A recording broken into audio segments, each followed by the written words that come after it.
Thank you very much. I intend probably to remain seated for the talk, if that's okay, as that apparently is better for the Zoom microphone. If you can't hear me at the back, if my voice drops, or if you can't hear me elsewhere, just give me a shout and I'll pump up the volume. Although I'm sat here talking to you tonight, giving you an update on the York World Heritage bid, I'm speaking on behalf of the York World Heritage Steering Group. And the group would like to thank you all for inviting me on behalf of the group to come along and talk about York and World Heritage and provide you with an update on where we are now and where we are going next. First, I must apologise. There are a very large number of slides and there's a lot of writing on the slides. So it's, I'm afraid, the classic how not to give a PowerPoint presentation. You can take this away and use it as an example. What we're interested in is gathering views from all the different groups, from residents within the city about what they currently think about York World Heritage or World Heritage as a project here in York. We can then start to incorporate all these views into a bid. And again, we would then consult on that bid before we take the whole thing forward. And I will talk about the process in the course of this evening's talk. So what I want to do then is really touch on these subjects, just to talk a little bit about what is World Heritage status, just in case any of you are not aware of the whole thing. Talk a little bit about the background to York's bid, look at what a World Heritage site in York might look like at this point in time. So what we have submitted to the DCMS, who have then put us on the tentative list, the United Kingdom tentative list. What the World Heritage site might be in the future that is submitted to UNESCO, I suspect will change, and it will reflect residents' views and the views of different amenity societies and other groups in and around the city. I then want to look briefly at the benefits and challenges. Why a World Heritage? Why should York have World Heritage? And then to look at the timetable for where we go next. So World Heritage status, it's about the global importance and relevance of the heritage of a particular place. And that heritage can be either cultural or it can be natural. Sites are designated by UNESCO. As it says up here, there are currently 1,157 World Heritage sites that have been designated. 900 are cultural, some 320 of those cultural designations are cities. And that's important from York's point of view, because we are coming forward as an example of urban development. York, the historic urban core. The World Heritage Convention was set out in 1972. It was ratified in 1984 by the UK government. And in 1986, those sites, which were a bit more savvy and a bit more organised, put themselves forward and were added to the list. York, of course, was not one of them. Today, in 2023, there are 33 UK World Heritage sites, 28 cultural ones, 4 natural sites, 1 mixed cultural natural site. So we're going to have a bit of fun with this tonight, aren't we? So World Heritage status is about being amongst the best of the best. It's a global ranking. It elevates you to the World Cup, the Champions League, however you want to think about it. It is that top rank of heritage sites around the world. And you would have thought York would have been a shoo-in in the 80s to get World Heritage status. However, in the 1980s and the 1990s, York didn't pursue World Heritage status, largely because of political opposition. And those of you who've been around, and I suspect a lot of you have been around here in York for a long time, will remember the views of individuals such as the late Rod Hills, leader of the council, who was set very much against external scrutiny and potential interference in the decisions that the city might make. So we missed the boat in the 80s and again in the 90s. And it wasn't until 2006 that Janet Hopton, during her period, a year as Lord Mayor, raised the question, should York be a World Heritage Site? She established the York World Heritage Steering Group in 2006, and that consisted of representatives of different amenity societies and experts from within the city and a little bit beyond. And they then continued over the next 3 years to carry out a lot of thinking, talking, consulting about should York be a World Heritage Site. We carried out significant public consultation exercises through the ward committee system, through online questionnaires, through the media, the broadcast media, and the newspapers. And what was interesting about that public consultation was the overwhelming support that existed within the residents of the city for this concept of York being a World Heritage Site. On the back of that, the council agreed to submit an application when the tentative list of UK World Heritage Sites was up for review next. The tentative list is generally reviewed every 10 years. So in 2010, it was announced it would be reviewed. And York, we submitted an application based not on the heritage that we see above ground, because as John had said, we've been advised that the World Heritage List is full of European medieval walled cathedral cities. So why add another one to it?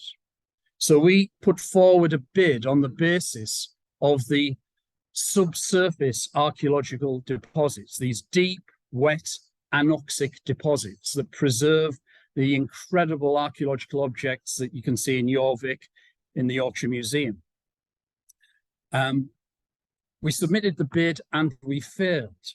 The expert panel told us that, in their view, on their own, these deposits do not meet the criteria for outstanding universal value. World Heritage is actually a very technical subject, and UNESCO has a very strict set of criteria which they use to define outstanding universal value, and you have to meet one of those criteria in order to be placed on the World Heritage List. The deposits, it was decided, did not meet that any of those criteria. We'll come to them shortly. However, the expert panel did say that York, rather than thank you very much, go away and don't think about this subject in the future, the panel said, no, come back when the list is reviewed next and submit or put together a holistic bid for the city of York, a bid that consists of the above ground heritage as well as the below ground heritage. So for the next 9 years, the steering group continued working. We put money into collaborative PhDs. We worked with master's students at the Department of Archaeology and History. We did a lot more talking and consultation so that when the next review was announced in 2022, York was very well placed to submit a bid for World Heritage status. So we put forward an application that was successful. And in April this year, York was admitted to the tentative list, or the United Kingdom's tentative list of World Heritage Sites, along with 4 other sites in the UK. So Birkenhead Park rather, the zenith of the Iron Age in Shetland. They're the 2 other cultural sites, and 2 natural heritage sites, the East Coast Flyway, which is a group of wetland sites along the East Coast that are very important for seabirds and migrating birds. And as it says here, the Little Cayman Marine Parks and Protected Areas, an overseas territory site. So there are 5 sites, and the government will nominate 1 site from this list to UNESCO every other year. So the idea is that in 10 years' time, all of these sites will have been nominated in sequence to UNESCO, and they will either be successful or unsuccessful in being designated as World Heritage Sites. So what is York's bid? What was York's successful bid to be a World Heritage Site based on? You've probably all heard this many, many times, that the core of it is that York has been this continuously inhabited centre of power for almost 2,000 years, a capital in the north, second in importance to London. And that this city possesses exceptional evidence from all periods, from the Roman period onwards, which makes it, and this is the important narrative of our bid, an outstanding example of urban development established by Roman occupation in northwestern and northern Europe. And out of that sprang the built heritage and the subsurface heritage that we have. And in particular, the stained glass, the buildings, the archaeology, all of which are supported by an incredible set of archives. The Roman period, 71 AD onwards, 2 emperors die here in York. 1 emperor is proclaimed here in York. It's the capital of Britannia Inferior.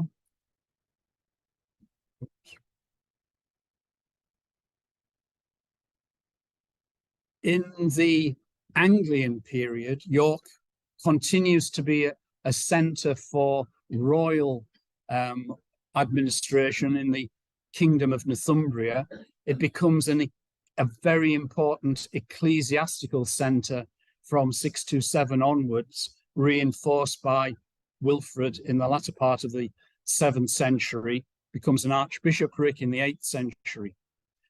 It's an important centre of power in the Anglian period.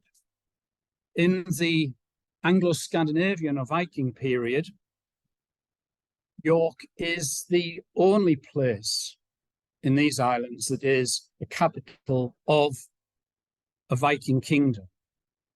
And in terms of its relevance to sites elsewhere in Europe, similarly, it is the only place that has this narrative of Roman, post-Roman, Viking age centres of power, capitals. In the Norman period, the city in the late 11th century undergoes this incredible period of transformation with the construction of 2 castles, the reconstruction of the Minster, the establishment of St. Mary's Abbey, the creation of a Domus Regis within the city, the damming of the River Foss and the flooding of the Foss Valley, a series of transformational episodes that stamp the new culture of Norman administration on this city and in the north. And York becomes once again this centre of power for this new administration in the north of England. This continues and grows as we go through the medieval period. York is the 2nd largest city in medieval England after London. It is a centre of royal, religious, political and commercial power in the north. And as we know, during the wars against Scotland, the whole of the administration of the court is operated from here in York.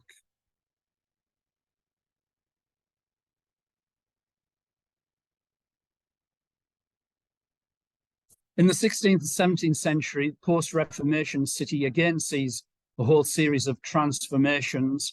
The appropriation of ecclesiastical properties into secular hands, the creation of sites such as the King's Manor, which again become a centre of power for the council in the north. It continues as an administrative and judicial centre.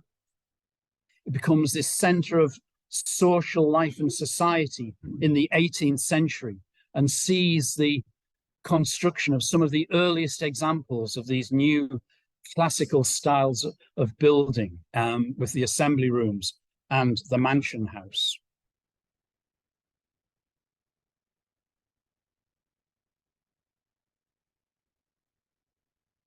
And in the 18th and 19th centuries, and particularly in the 19th century with the coming of the railways, again, we see these transformations occurring within the town plan and York assimilating these new innovations into the existing townscape and making York a centre for railway operations, amongst other things. In the 20th century, that narrative switches somewhat, building on sort of the examples of the York Footpaths Association and the amenity societies such as YAYAS in the 19th century. The practice of conservation and academic investigation of the heritage becomes a critical aspect of the city. So with the establishment of the Institute for Advanced Architectural Studies under Patrick Nuttians, with the publication of York, A Study in Conservation by Lord Esher, the work of the Royal Commission in York and their incredible inventories that were produced on the city.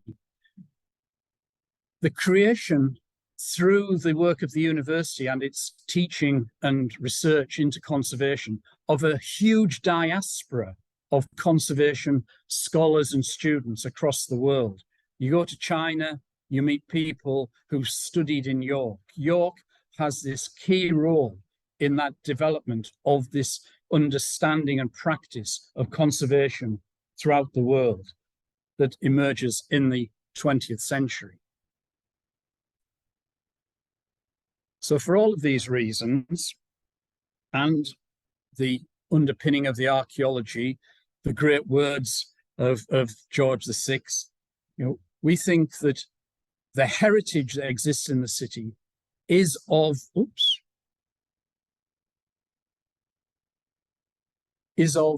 huge significance. Indeed, it is of global significance and global importance. So how do we take that heritage and demonstrate that it has outstanding universal value?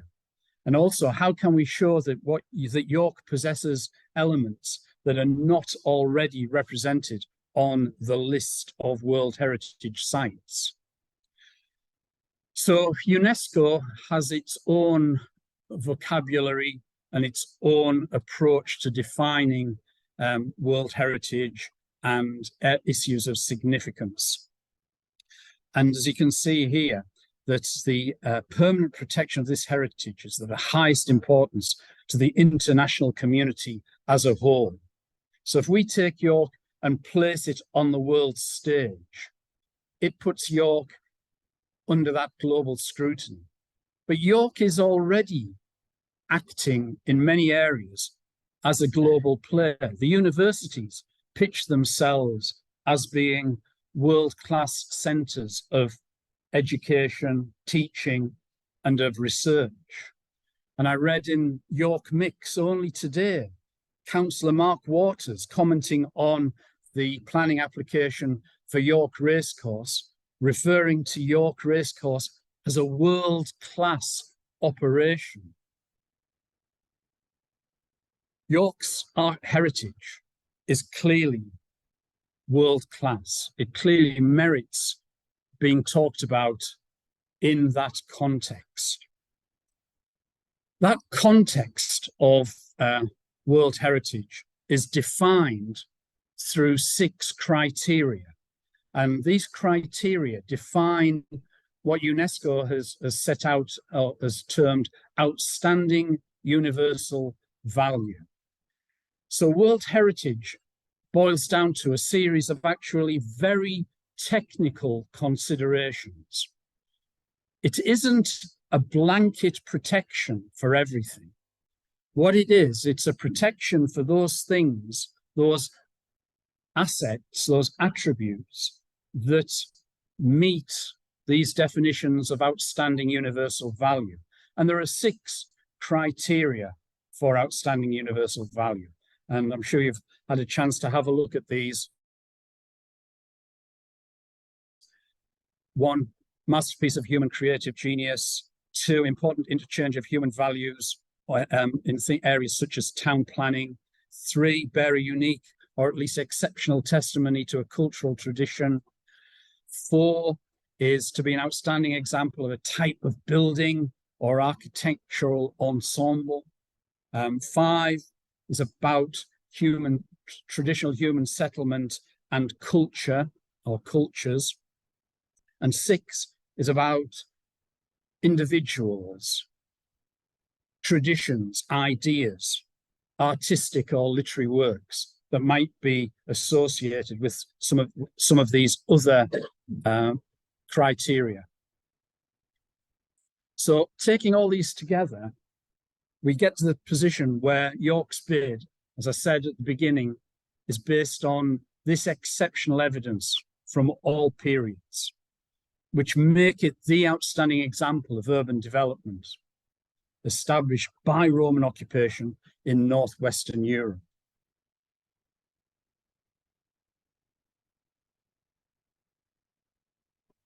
What might this World Heritage Site look like? This site that we think meets 5 of the 6 criteria. Well, the York World Heritage Steering Group took a decision from the outset that rather than come up with a World Heritage Site boundary that was very prescriptive, it would take a view that at the moment, all of those criteria could be contained, or the attributes and assets that meet those criteria could be contained within the Central Historic Core Conservation Area. And the Central Historic Core Conservation Area, of course, is very large, covers a huge area. It's probably unrealistic to think that the site that is nominated, if we actually get that point of not being nominated to UNESCO, that site would still be coterminous with the Central Historic Core Conservation Area. And I think that's one of the things that we would like to capture from this process of talking, from this conversation, is what do you think realistically represents a World Heritage Site in relation to the criteria that we've set out or that we think we meet on that UNESCO list? So we think we meet criterion 1, a masterpiece of human creative genius. And we think that the corpus of medieval stained glass that exists within the Minster and within the historic parish churches of the city, of the historic urban core, contain material that is created by a series of geniuses, and in particular, John Thornton, who created the Great East Window in the Minster between 1405 and 1408. And that, of course, has also been subject to an extraordinary program of conservation and interpretation over a period of 10 years, funded by the lottery, led by Sarah Brown, an incredible achievement. And we think that that represents an incredible example of human creative genius. And of course, it's not confined to the Minster. All Saints North Street, All Saints Pavement, Holy Trinity, St. Denis Church, they're all full of incredible stained glass. We also think that York, the evolution of York's urban form, addresses criterion 2, which is to exhibit an important interchange of human values over a span of time on developments in town planning. And we think that the town plan of York, with its Roman origins, with successive layering of Anglian, Anglo-Scandinavian, Norman, medieval, post-medieval, 19th century railways into the modern day, that layering of different approaches to developing the city, springing from a range of different cultural views on what cities and places should be. We think that meets this palimpsest, presents in a very condensed form this wonderful narrative of urban development.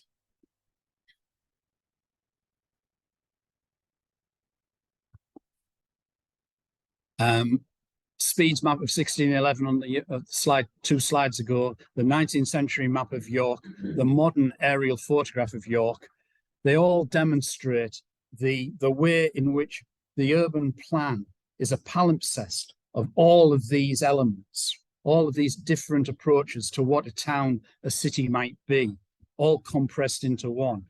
And what makes York different to so many continental examples is that it is laid one on top of the other, rather than being concentric developments, which you get in lots of European, long-lived European cities, where they are set out beyond each other. In York, it is that palimpsest.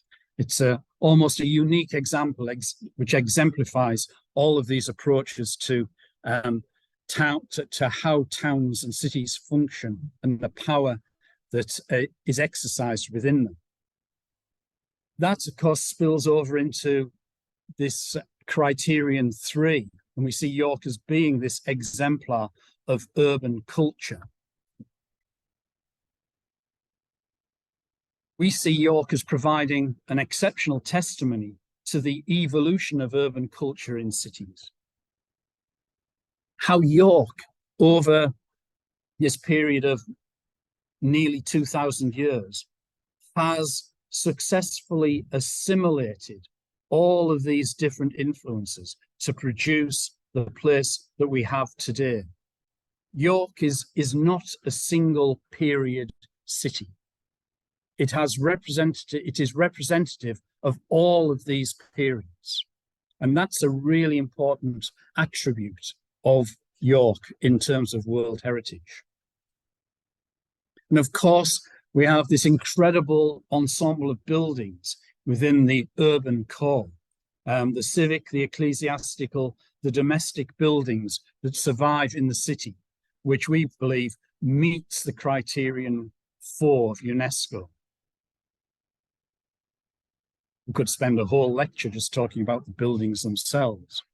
And of course, we also, in terms of our development of the narrative of World Heritage, we decided that we might as well go for as many criteria as we could at this stage. So we threw in criteria 6 as well, on the basis that York has seen the deaths of 2 emperors, the proclamation of Constantine as emperor, or the probable proclamation of Constantine as emperor here in York.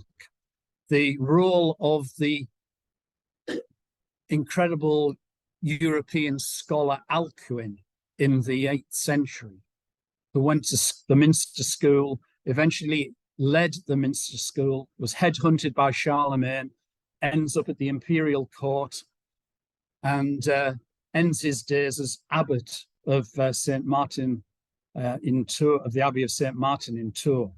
An incredible journey from here in York.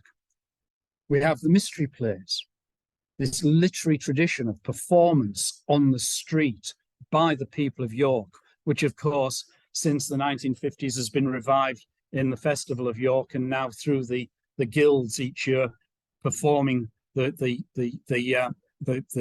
plays on the streets of York. And of course, we have a whole range of other notable individuals who have influenced their subjects on a world scale. I'll leave Alcuin's poem to Peter, and we can come back to it. And of course, there are the archives and documentation that support and underpin all of these elements. There's really not another city in the country outside London that has the wealth, depth, the comprehensive nature of secular, ecclesiastical, private company records that we have here in York.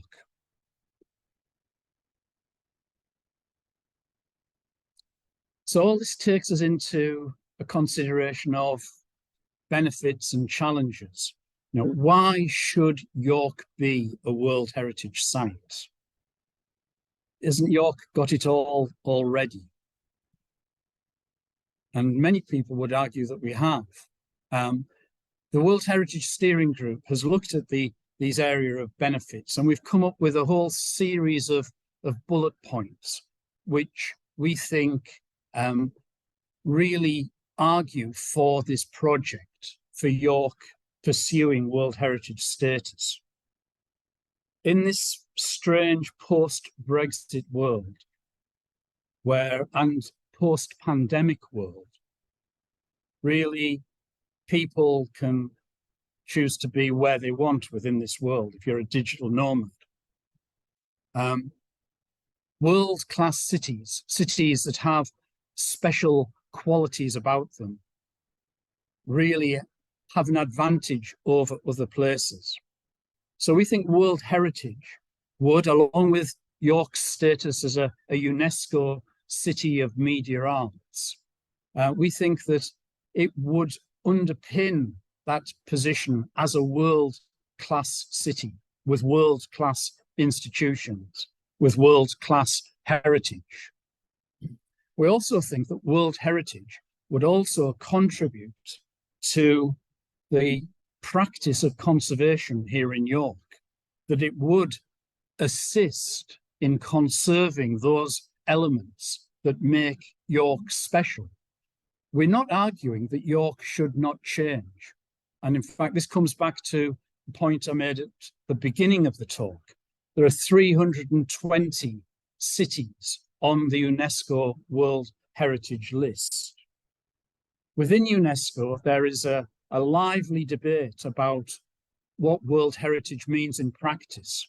Is it about preservation, maintaining a place in the condition that it has reached at the point at which it is designated, and there should be no change? Or is it about the management of change, which is a very British United Kingdom approach to conservation? Not a preservationist approach, but a management of change approach. And that debate within UNESCO is very lively. And you can see that it's resulted in what's happened in Liverpool, where the preservationists see the changes in Liverpool as being unacceptable in terms of World Heritage, it might be what happens at Stonehenge, where UNESCO take the view that the proposed tunnel is not about managing change and restoring a landscape, but it, as the opponents of the tunnel suggest, that it could be introducing a visual blot on that landscape.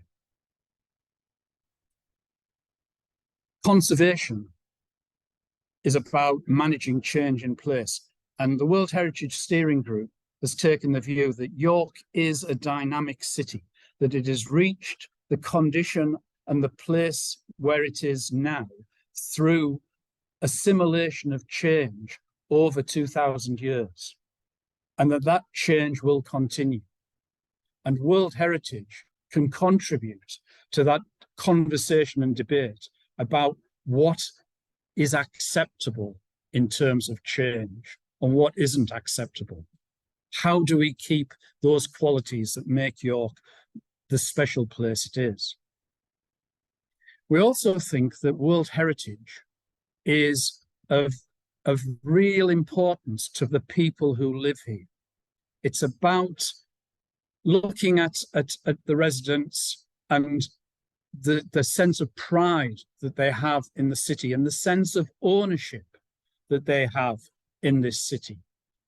York has a remarkable record of handing over management of heritage assets to community groups. And the city walls is a good example of that, with the Red Tower CIC at Red Tower, with Walmgate Bar operated by the church group, with the Friends of York Walls at Fishergate Poston, looking to develop that into an interpretation centre on the city walls.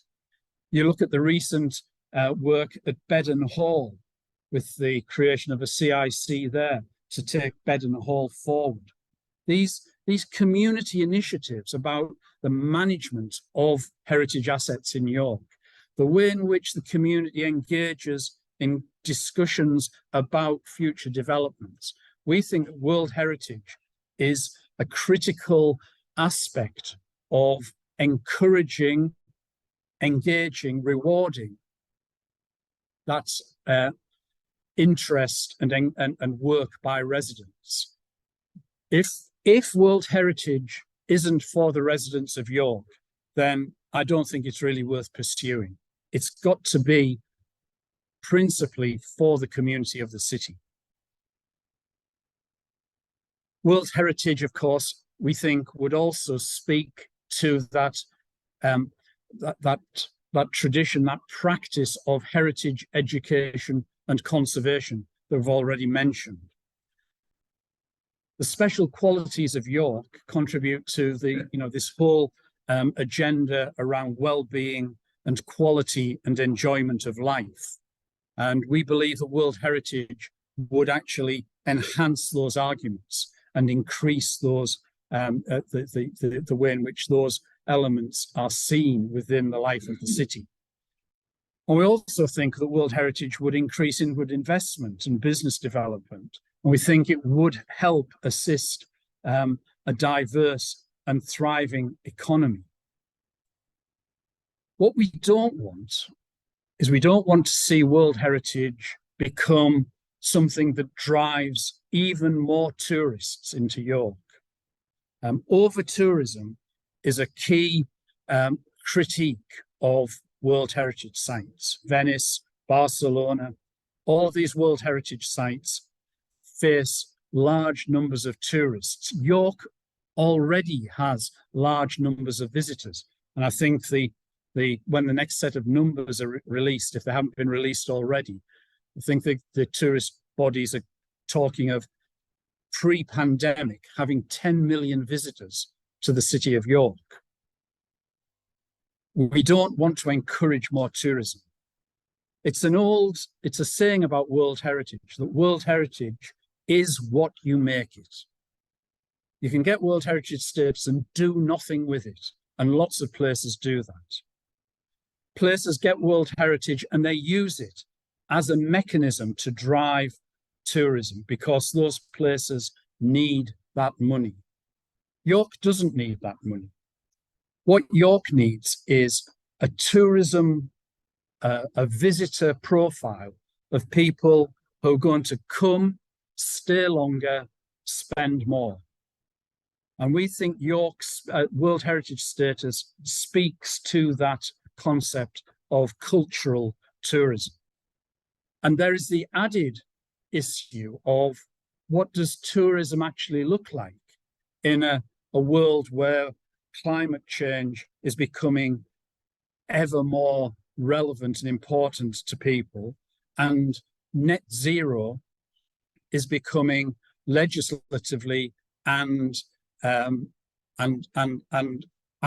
from ambitions of individuals a place where we want to be. What does tourism look like in a net zero world?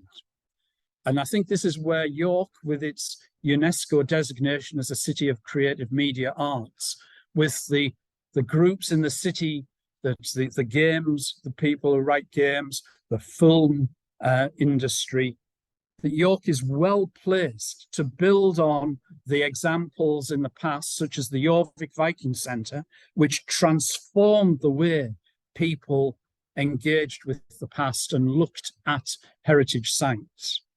But we think that that synergy between World Heritage and UNESCO City of Media Arts, we think that opens up all sorts of new opportunities for delivering experiences of a place without necessarily having to be in that place. So we think World Heritage has all of these benefits going for it and attached to it. And of course, reflecting on that, these are in many ways the challenges as well. Climate change, flooding, over-tourism, net zero. These are serious challenges to York. And much as World Heritage could be seen as being beneficial in addressing these areas, we have to acknowledge that World Heritage could be seen as presenting a serious challenge in those areas. If buildings are going to adapt to be more heat energy efficient, they need interventions, they need to change. How does the historic built environment change to address those demands of net zero? There is the preservation versus conservation debate. Does World Heritage status mean York becomes a place that doesn't change? Or are we able to pursue that approach, which is that we want to manage that change so that we bring all of those things that make York special with us into the future? And UNESCO World Heritage is a challenge in that area. That is about managing impacts of future developments on the outstanding universal value. And how we define outstanding universal value dictates what we manage and how we manage it. So going back to what I said at the beginning about this enormous World Heritage site, realistically, if we're going to manage a World Heritage site, it has to be something where we've got a clearly defined set of attributes and assets that define the outstanding universal value, that we can delineate those clearly and that we can manage them effectively. There are costs. In order to get the nomination documents to UNESCO, we estimate it'll probably cost somewhere in the region of £250,000. We've got to where we are now, really, because York is full of experts, and those experts have given freely of their time to this project. They have supported this project. Peter Sarah Brown, many others have given us their knowledge and expertise in this area, and that has got us to where we are now. That will take us so far in the future, but the technical nature of the documentation that has to be produced and submitted to UNESCO demands a particular way of writing and approaching. So we will need to bring in consultants to do that. If we are successful in being placed on the World Heritage List, there will be costs associated with future management.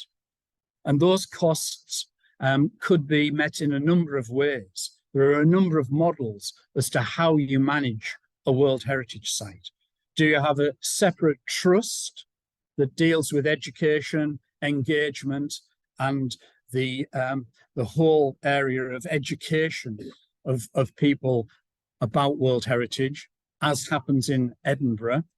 Or do you pull it all within the local authority and have a World Heritage management officer who sits within the local authority, who deals with all of the aspects of World Heritage? At the moment, we don't have a view on what that future model will be. And again, that's very important for residents and others to feed back on. How do you, if we have a World Heritage Site, who do you want to see managing it? And of course, there is the issue of periodic external scrutiny. UNESCO is interested in what happens in its World Heritage Sites. Are they in danger? Are they all behaving themselves? Are they all being like Liverpool and doing deals with developers to build skyscrapers right on the edge of the World Heritage Site? There's a lot of issues about about external scrutiny.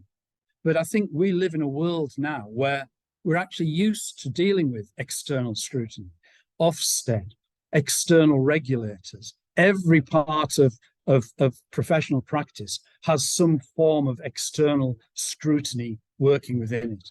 I don't think external scrutiny is something that we should be afraid of. So, timetable. World Heritage is a long game, as all those involved with it can attest. We are now at the stage where we are on the tentative list. So the first two stages that we have in here, applying to get on the tentative list, being placed on the tentative list, we've gone through those. The third stage is about where we go from here. Identifying governance and funding structures, developing a detailed project plan for World Heritage, agreeing that with the City Council, consulting on all of this, producing a detailed nomination document that the communities in York can stand behind, a document or a series of documents that is owned by the communities of York, is owned by the steering group, is owned by the council. If it isn't owned by all of those, then it's not going to be a successful document. It's not going to be a successful project. So once we've got to that point, we then have to submit it to DCMS, because nominations don't come from the City Council. The nomination is put forward by His Majesty's government. And DCMS don't want to submit something that is going to fail. So they carry out their own preliminary evaluation of our documentation. And if we pass that, that will then be submitted to UNESCO. Now, UNESCO, the UK government has agreed with UNESCO that it will only nominate a site to the World Heritage Committee every other year. So last year, in 2022, the government nominated the Flow Country in Scotland as a World Heritage, for consideration as a World Heritage Site. That will be decided on by the World Heritage Committee in 2024. And next year, the government will nominate one of the 5 sites on the tentative list. that won't be York. We will not be in a position next year to be nominated to UNESCO. So realistically, we're looking at being nominated in 2026 or 2028. So that documentation goes to the World Heritage Centre in Paris, the UNESCO World Heritage Centre. They then have 18 months to review the documentation, come and visit the site, to make a decision on whether York should be designated as a World Heritage Site. And that decision will be made by the World Heritage Committee. If we are nominated in 2026, that will be 2028. If we're nominated in 2028, it will be 2030. So it's still a long way down the line, and we have a lot of work to do between now and then. And really, that winds up this presentation. I'm sorry there's been so many words in there, but World Heritage is a very technical process, and there's a lot to take in, a lot to set out. There's been a lot of water flowed under lots of bridges to get us to this point here, and there's an awful lot more work to do from here on in. So I say at that point, I'll say thank you on behalf of the steering group for inviting me along here to talk to you and give you this information. We'd love to hear from you through questions this evening. You can email me on there. You can write to the steering group at the City Council, and we'll pull all that together. The steering group has a program of meetings. We're meeting 4 times before Christmas. We're going to meet another 4 times after Christmas. And at the end of that process, we hope we'll be in a position where we can then come out and start to engage more deeply with residents of the city, with the different communities in the city, to get their views, to change what we have written, to change what is there, so that we move forward with a document that has the support of residents, has the support of businesses, has the support of civic and ecclesiastical authorities, and hopefully will be successful. So thank you very much for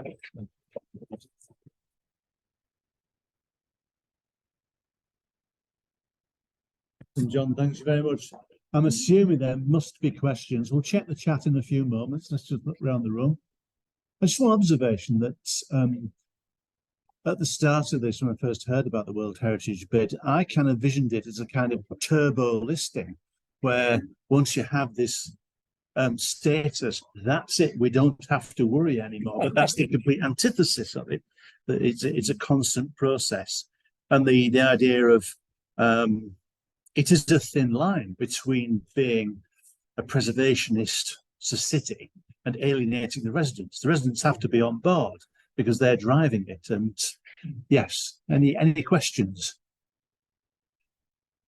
Can we look on? Oh, sorry, Ian. Yeah. Well, basically, what does the DCMS stand for? Most of the other things make sense to me. Yes, Ian Pattinson's asking, what does DCMS stand for?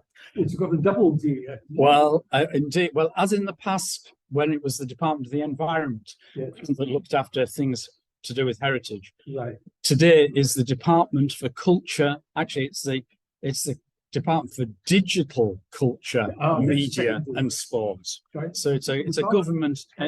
Which mind you're repeating, that seems to be linking various things together that don't mesh in my mind. I don't think it meshes in the government's mind either. You can edit that out. Yes. Yes, sorry. Department for Digital Culture, Media and Sport. We're into with that. Yeah. Give it another year and it may be changed again. Yes, yes, question from the back.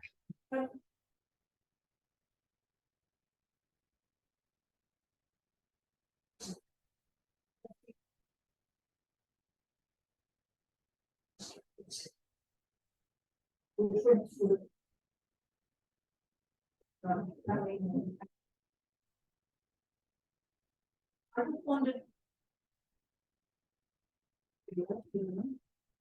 on how that meshes with Because, you know, it obviously affects a huge part of central. Question is about the Minster precinct and whether it's part of the same bid, or is there a kind of separateness to the Minster precinct as opposed to the rest of the historic core of the city? Well, York Minster precinct is a critical element, a critical part of the conservation area, and it will be a critical part of a future World Heritage Site. The Minster has produced a neighbourhood plan for developments and for the excuse me, and for the management of the Minster precinct, or certainly those elements that are in the ownership of the Dean and Chapter.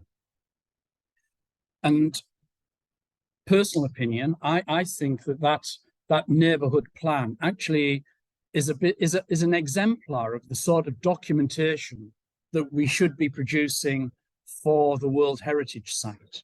And the process that the neighbourhood plan went through, I think also is a good exemplar of how the World Heritage Site management plan should be developed. The precinct will change. The transformations that have occurred to the Minster School are quite remarkable. And the way that the Minster School, in turning it into a restaurant, has had all kinds of energy efficiency built into it, I think is a remarkable achievement. It's not preservationist. It is about managing the change in that place in the light of the need to ensure the long-term viability of the building, the need to address issues around climate change and net zero. And I personally think that the Minster Neighbourhood Plan is an exemplar document that we should be following and using in how we develop the documentation around World Heritage. Thanks. Yeah. Do you think that if York sorted out its transport, the area, that would help the bid? Would a solution of York's transport problems help the bid? I think resolving York's transport problems would help not only the bid, it would help so many other aspects of life in the city. It's a problem York has to resolve, whether York achieves World Heritage status or not. I think World Heritage status might assist in focusing views on how transport can be managed, but I'm not a transport planner. We need to get that expertise fed into it. I think we would have to demonstrate as part of the bid that transport was an issue that needed to be actively managed. I think that's the way it would have to be approached. If York in the next 4 or 5 years can crack the transport issues, then that will assist the bid enormously, I'm sure. Peter. John, you mentioned that Liverpool had what could be in fact empty and World Heritage. So I've just been looking at the new hotel. It's basically the city walls. There's some kind of scaffolding. And also,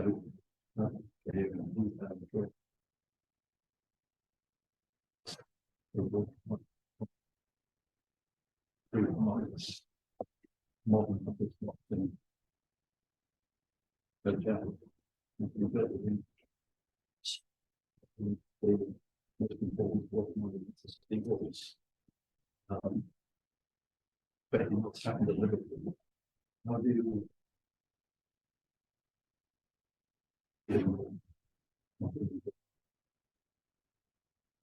some For the benefit of those on Zoom, Peter Addiman was asking, with Liverpool as an example, how do we cope with such large hotels in a city like York, so close to our built heritage? Well, I think there are two issues here for me. One is the things which are already here, and then the things which are yet to come. The Central Historic Core Conservation Area appraisal, when it was carried out, it mapped all of the buildings and structures which it considered to be detractors from the significances of those parts of the conservation area where they were situated. And I think we'll have to adopt a similar approach to how we map the World Heritage Site, whatever it might look like when we go through that whole process of refining the outstanding universal values for the city and the attributes and assets that exhibit it. We will have to map out what we consider to be detractors and hold our hand up and say, we think these were mistakes. Moving forward, World Heritage status of itself doesn't bring any additional controls. There's no additional legislation or statutory measures that come into play once you achieve World Heritage status. What it is, it becomes a material consideration, another material consideration that the planning authority has to take into account when it's determining an application. And I think that the way that we should be using World Heritage is to use it to drive forward that argument that in a place that is world class, we should only accept interventions, new builds, which are world class interventions, and be much more perhaps rigorous in scrutinizing what constitutes world class. Now, the problem with that, of course, is that it's a subjective judgment. And what's world class to me might not be world class to somebody else. And that's about education. And it's about talking about how we reach a consensus around what we see as being quality interventions in the city. So I think that, you know, we hold our hands up about what's happened up to the point of nomination. And then we use that process of World Heritage to drive those conversations around quality, around well-being, around sustainability, around energy efficiency. And from those conversations, what we try and do is get the decision makers to approve those things which actually enhance the city rather than detract. It's a bit utopian, I agree, but Scott and then the gentleman behind Peter. Thanks. Well, first thing I want to say is to how grateful I think we should all be to John and to the steering board for the so this fine. Nobody would be happier than me if you're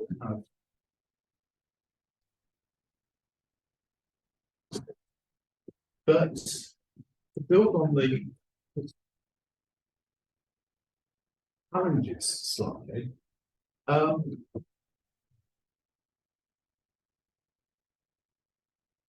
costs of the application, and also, and you just touched a moment ago on the need for a much more stringent, say, control over development in the future by the city council, effectively through if we are to be able to sustain World Heritage. It's been mentioned of Liverpool, but I would add Dresden as an example of where solving the traffic problem in that particular case which has created this fantastic pedestrian heritage city centre, lost it World Heritage status.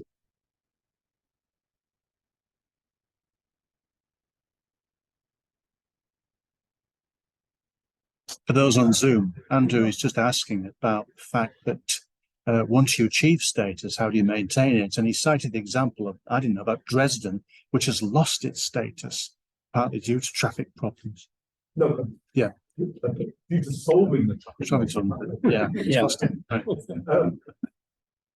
York, we've heard recently, is the worst funded local authority per head of population in the country.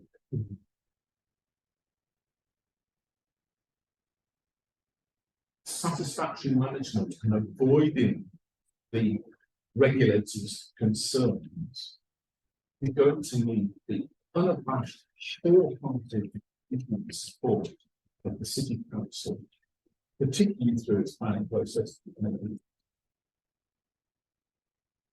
you feel we can achieve that?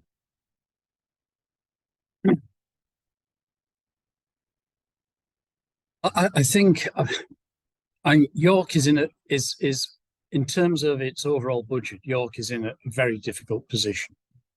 And it's not alone in that, in terms of local authorities, in that, you know, after the period of austerity and cuts to local authority budgets, lots of authorities around the country are looking at a rather bleak future. Now, World Heritage has to fit in York. World Heritage has to fit into that environment. I believe that the costs associated with World Heritage will have to be borne by a broad partnership that is private funding, that is public funding, that is individual donations, that is crowdfunding. I think we cannot realistically expect, in the current climate, the local authority to bear all of the costs of nomination. Moving forward, I think that the way in which decisions are made through the local authority, through the officers and through the elected members, I think within that group, there has to be that buy-in to the concept of World Heritage. That if there isn't that buy-in from that group, indeed from all of the other groups in the city, then I think World Heritage will be in great difficulty. And I think one of the jobs that the steering group and others have over in the future is to engage with those groups and to talk about why World Heritage is worth some of the difficulties that it will present. Because I think, you know, no gain without pain. I think is the, you know, the old cliche.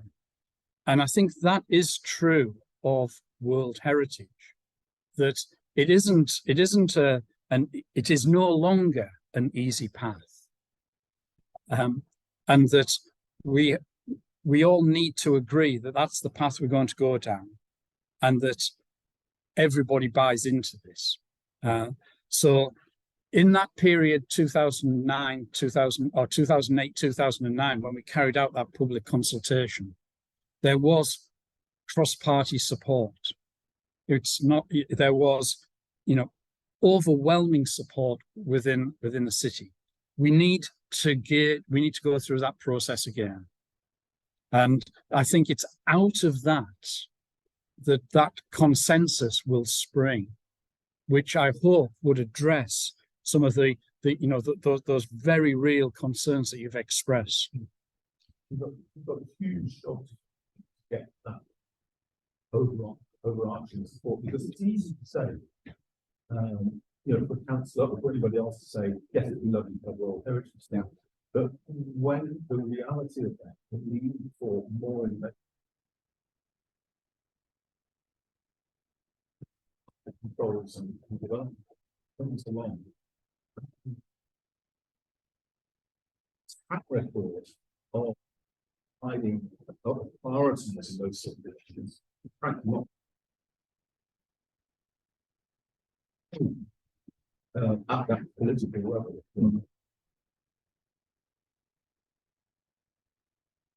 It is a challenge, I agree. Yeah, I'll just take the gentleman behind Peter who's been waiting for some time, then follow up with him. The outcome of the person. I need to put money back on.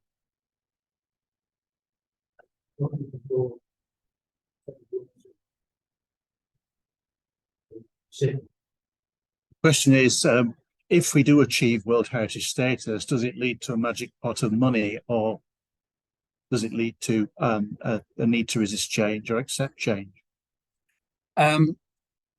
If we are successful in gaining designation, it doesn't open up magic pots of money. We don't get a magic money tree.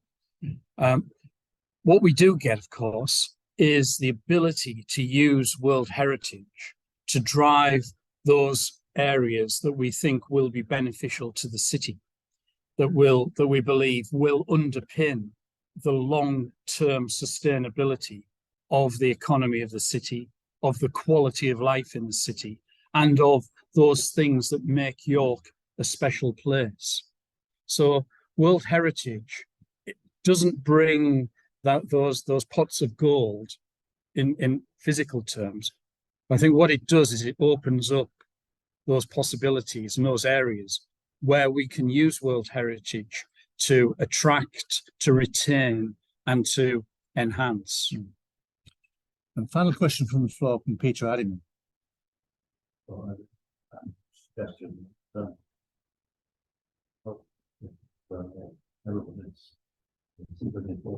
Support.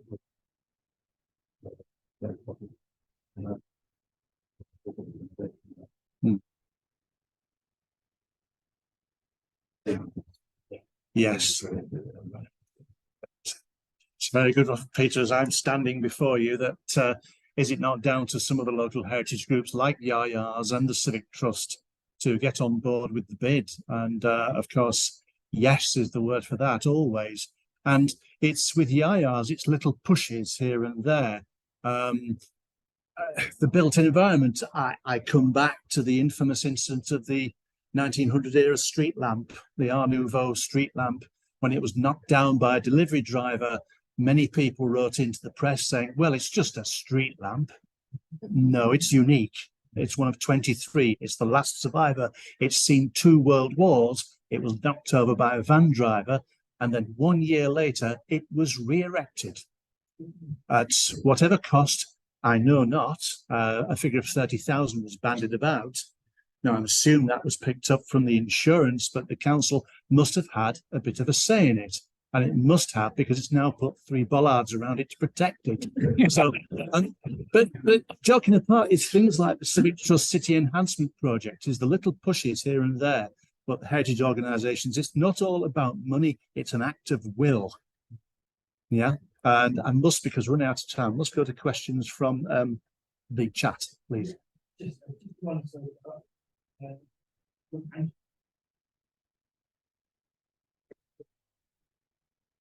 Angela Weecroft asked, are we competing with anyone else in the UK and worldwide? Well, we're not in direct competition with anybody. However, when I said at the very beginning, if you remember, I said that in order to gain World Heritage status, we have to demonstrate we have outstanding universal value, but also that we bring something to the table that isn't already on the table, and that we, as a place, are the best the best placed location to exemplify whatever it is that we think it is. So in that sense, we have, one of the pieces of work we have to do is produce a document called a comparative study, And in that comparative study, we have to identify and look at all of the places that are either on the World Heritage List, are on the various tentative lists, or could be on the tentative lists that might be a place that is better than York in what York says it's very, very good at. So in a sense, we're not competing against anybody, but in that comparative study, we have to demonstrate why York is the best example of this urban example of urbanism that originates with Roman occupation and lasts through 2000 years. Which I think a good place to end, as I think we're running out of time. Thank you, everyone. But thanks to John especially for such a wonderful presentation and bravely fielding so many questions. Thank you.